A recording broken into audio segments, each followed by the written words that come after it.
গণজাগরণ মঞ্চের তাদেরকে শাহবাগী নামে ট্যাগ দিচ্ছে, সেটা আপনি কেমন চোখে দেখছেন?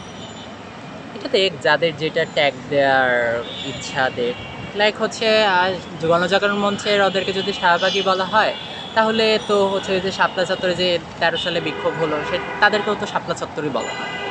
তো এখানে আসলে বলার কিছু নেই, কে কাকে কী ট্যাগ দিবে সেটা তাদের ব্যক্তিগত বিষয়, এখানে ওপিনিয়ন রাখা তেমন কিছু নেই। শাহবাগী ইজ লাইক শাহবাগী হওয়াটা একটা পাওয়ার, এটা একটা প্রোটেস্টের একটা হাতিয়ার বলা যায়, একটা অনুপ্রেরণা বলা যায়। তো শাহবাগীদের দেখিয়ে একটা গরু গোসল করেছে, শাহবাগীরা নাকি গোসল করে না, সেই বিষয়ে যদি একটু বলতেন।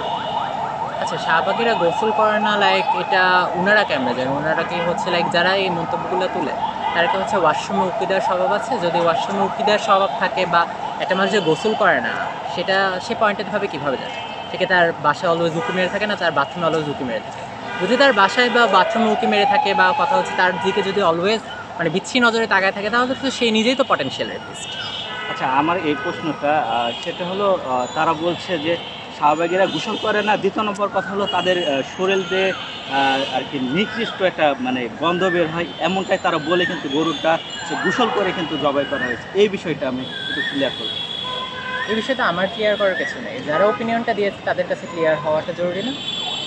মানে আপনার মতামতটা কি? না, আমার মতামত মানে এখানে ওনাদের কিছু নেই, লাইক আমি তো বলি নাই যে হচ্ছে শাহবাগীরা গোসল করে না, শাহবাগীদের গায়ে নির্দিষ্ট গন্ধ, সেটা তো আমি বলি না। এটা লাইক হচ্ছে যদি যে বলেছে তাকে কোয়েশ্চেন করাটা ভ্যালিড হবে। না, যে আমরা আপনারা কি জানতে জন্য চাচ্ছিলাম question যে করেছেন? আসলে কি তারা গোসল করে কি করে না, মানে আপনার কি মনে হয় তা যারা বলতেছে এটা কি ভুল ধারণা কি না? এটা ভুল ধারণা। এখন গোসল করা বা না করে এটা যার যার personal choice, personal choice. And কথা হচ্ছে এটা যে হাইজিন মেনটেন করে, যে যতক্ষণ হাইজিন মেনটেন করে সেটা তার ব্যাপার।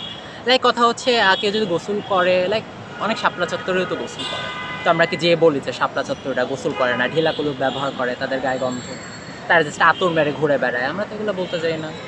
তো তারা যদি এটা বলে, আর তারা যে কোয়েশ্চেনগুলো তুলে যায় গোসল করে না, গায়ে গন্ধ, তো তারা হচ্ছে লাইক আসে কেন? ধরলাম যে কোনো একটা শাহবাগের গায়ে গন্ধ, তো তারা যদি শুকতে না আসে, তাদেরকে লাইক গু ঘেটে তো কেউ দেখতে বলে না, তাদেরকে ময়লা ঘেটে তো কেউ দেখতে বলে না। তারা যদি তাদেরকে ময়লাই মনে করে, তাদেরকে ঘাটার কী করেছে?